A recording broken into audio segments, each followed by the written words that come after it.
Dante's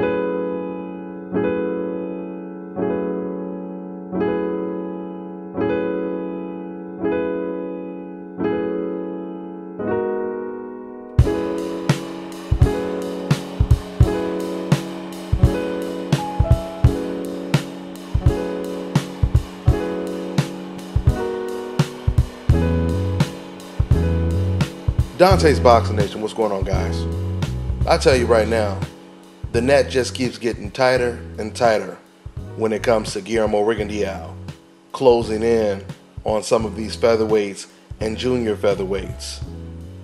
Following Guillermo Rigondeaux's one-punch destruction, breaking Jazza Dickens' jaw and stopping him in 2 rounds, Jazza Dickens, he decided to release the pictures of his swollen, broken jaw, giving fans a little bit of an idea of the price he had to pay getting in that ring with Guillermo Rigondeaux.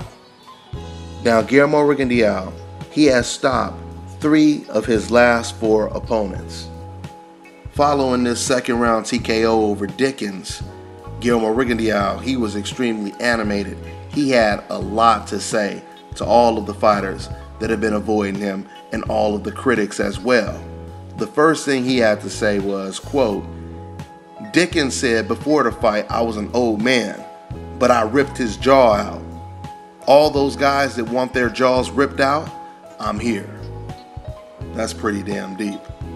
I'm gonna tell you right now, Guillermo Rigondeaux, he's starting to look like the Collector, because this man is damn near collecting bones, collecting jaws. I mean, when Guillermo Rigondeaux fought the much bigger Amagaza in Japan that was towering over Guillermo Rigondeaux, Rigo broke his jaw as well and had his face completely busted up. When Rigo fought against Nonito Donaire, who was a good 15-20 pounds bigger than Rigo. The last round, Nonito Donaire, he was trying to apply a little pressure because he knew he was behind on the scorecards, and he ended up running into one of Guillermo Rigondeaux's best left hands. And immediately you can tell that something was wrong with Donaire, because he immediately backed up and he had his hand glued to his right eye. It looked like Guillermo Rigondeaux, he broke or fractured Nonito Donaire's eye socket, because after the fight, that's the only thing they were focused on, is Donaire's damage from that left hand that Guillermo Rigondeaux landed in that final round. The point that I'm making is, this is the reason, or this is one of the many reasons, why Guillermo Rigondeaux is the most avoided fighter in the sport of boxing. Not only do you have a fighter that has tremendous boxing ability, but he has the power of a knockout artist on top of all of that. So when you go in that ring with Guillermo Rigondeaux, not only are you facing getting outboxed and outclassed, you're also facing possibly getting knocked out, or in the words of Guillermo Rigondeaux, getting your jaw ripped out. As you guys already know, Carl Frampton, he was a champion at 122. His mandatory was Guillermo Rigondeaux. Instead of fighting Guillermo Rigondeaux, he decided to vacate the belt and move up and fight Leo Santa Cruz. Leo Santa Cruz did something very similar. He was at 122 as well, and he decided to avoid Guillermo Rigondeaux and move up in weight.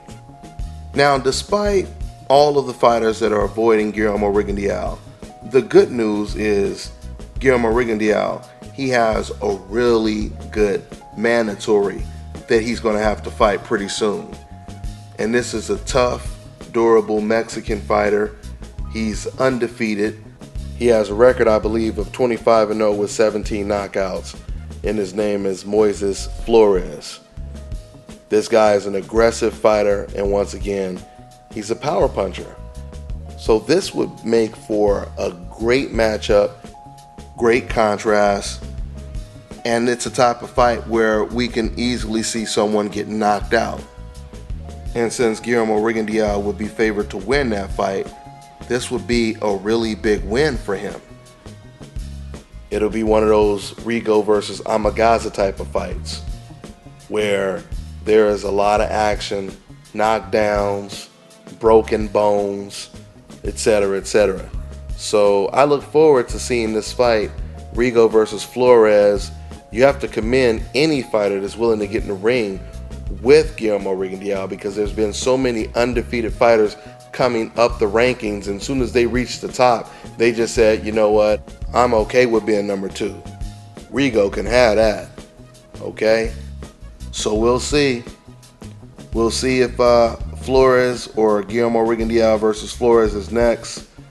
We'll see how Carl Frampton deals with the pressure of Guillermo Rigondeaux calling him out.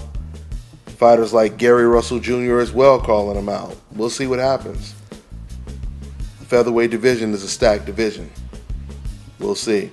That's all I got for now, guys. I'm on to the next one. This is Bobby, and you're watching Dante's Boxing Nation.